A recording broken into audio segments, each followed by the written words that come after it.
Emotions ಇದ್ದೇ ಇರ್ಕಂದ, ಒಂದೇ ಥರ ಎಮೋಷನ್ಸ್ ಅಂತೂ ಮಾಡೋಕ್ಕಾಗಲ್ಲ. ಇದರಲ್ಲಿ ಧ್ರುವವ್ರನ್ನ ನೋಡಿದ ತಕ್ಷಣ ಖಂಡಿತವಾಗ್ಲೂ ಅವರ ನಾನು ಒಂದು ಹೇಳಕ್ಕೆ ಇಷ್ಟಪಡ್ತೀನಿ. ಜೋಗಿ ಟೈಮಲ್ಲಿ ಗೀತಕ್ಕ ಯಾವಾಗಲೂ ಹೇಳೋರು, ಸಿನಿಮಾ ನೋಡಿರಲಿಲ್ಲ ಅವ್ರಿಗೆ.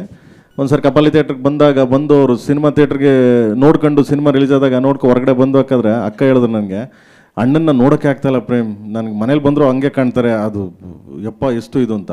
ಅಂದರೆ ಆ ಥರ ನನಗೆ ಧ್ರುವರ್ ನೋಡಿದಾಗ ಹಂಗೆ ಅನ್ಸ್ಬಿಡುತ್ತೆ ನಿಮಗೆ ಕೊನೆಯಲ್ಲಿ ಲಾಸ್ಟಲ್ಲಿ ಅಷ್ಟು ಎಮೋಷನ್ ಇದೆ.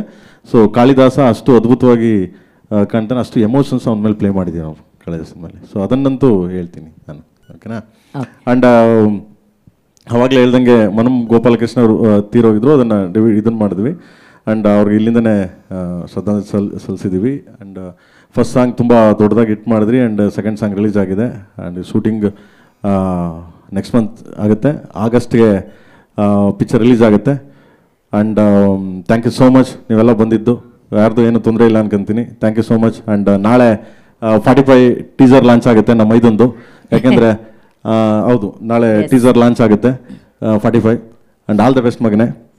ಸೊ ಯಾಕೆಂದರೆ ಡೈರೆಕ್ಟ್ರು, ಮ್ಯೂಸಿಕ್ ಡೈರೆಕ್ಟರ್ ಒಂದು ಸೆಕೆಂಡ್ರಿ ಎ ಸಿಲೇ ಕೂತ್ಕೊಂಡು ಟನ್ ಟನ್ ಟನ್ ಡಾಣ ಅನ್ನೋ, ಈಗ ಹಂಗಲ್ಲ, ಈಗ ಹೊರಗಡೆ ಬಂದವನೇ ಅಣ್ಣ, ಗೊತ್ತಾಯ್ತದೆ ಡೈರೆಕ್ಟರ್ ಏನು ಅಂತ.